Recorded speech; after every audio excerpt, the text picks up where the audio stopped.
Leave it to KSR to be the only ones in the house. Come on, let's go. Good luck.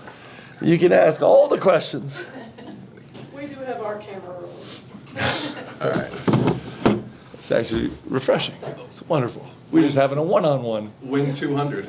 How does that one feel to do it in this one? It's yeah, I mean, that's great. Like that's such that's like 100 down the list. I'm just happy for our guys. I'm so happy for our guys. You know, they had you know, this is our first road win, and the only opportunities we have to win on the road are against ranked teams, and so it just is hard. And you know, this is a great venue. I mean, I walked in here and I don't even know if this is the same building, but it feels like exactly the same building that I played in, and they got our you know, national championship logo hanging up in a wall, and this you know, I know Coach Jans. I've had a chance to coach against him a lot, and he's a great coach, and this team is a great team that's playing unbelievable basketball. And for our guys to come in here and just fight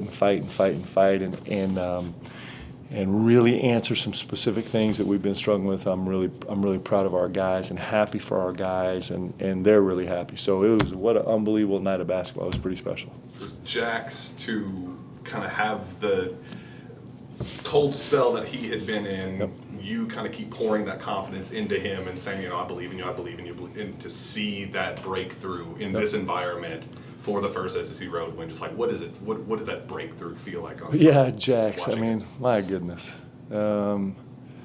it's the best part of coaching, actually. You just see guys grow and do things that they didn't know if they could do in times when they didn't know if they could do them. And when you get to like be a part of that, it's really special. But Jax is unbelievable. So, you know, Jack's been he had a really tough week. He had a lot of frustration, a lot of things that he was concerned about, and a lot of stress in his life from basketball, off the court, everywhere. And he came to me this morning. And he's been, you know, we talked a couple days ago, and he's been unbelievable in practice the last 2 days with his voice and his energy and his juice and his freshness. And then he told me this morning, he's like, man, I've been worried about making shots, missing shots, worried about my future, worried about all the things. And he's just like, I know, I just want to go compete and go play and let all that stuff take care of itself. And then when you get a young guy who can get himself to that place, then you see performances like tonight. And I'm telling you, it's like, you know, it's thrilling to watch, and I'm so happy for him. And he's done this before. He hasn't done it on this big a stage, and he hasn't done it in this league this way against a ranked team on the road. But he sure has done it now. Is that the best you have seen him play? Well, I've seen him play some great basketball, but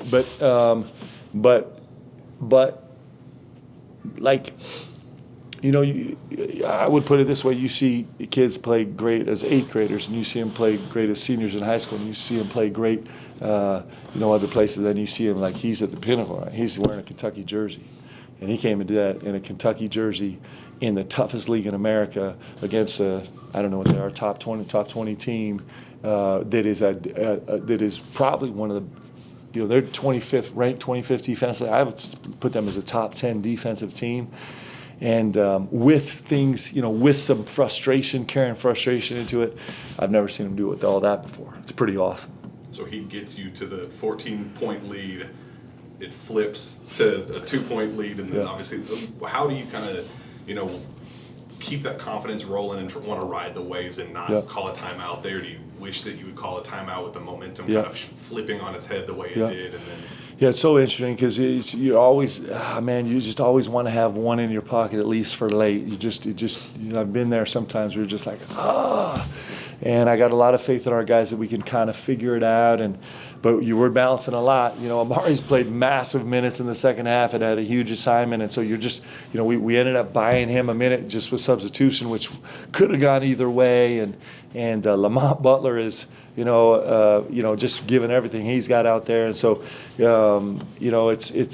we're kind of dancing with that. But when you have guys like we do that are as tough as we are, like we have, these are tough kids, man. They are tough, and they're tough because they'll fight physically, but they're tough because they fight so hard to be dialed in on what's happening, and they're getting better and better. They're understanding it more and more, and it's a tough group.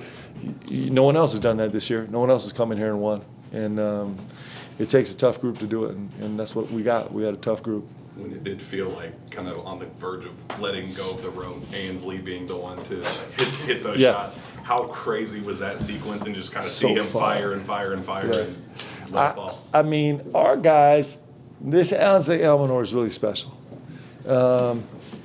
because he came here understanding what he was walking into, right? He came here.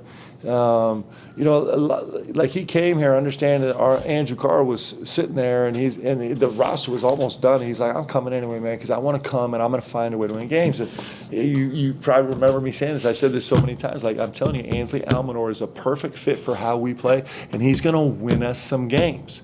And I love when players make coaches look really smart, because we're not, but sometimes they make us look smart, and Ainsley did that. And what a brilliant performance from him.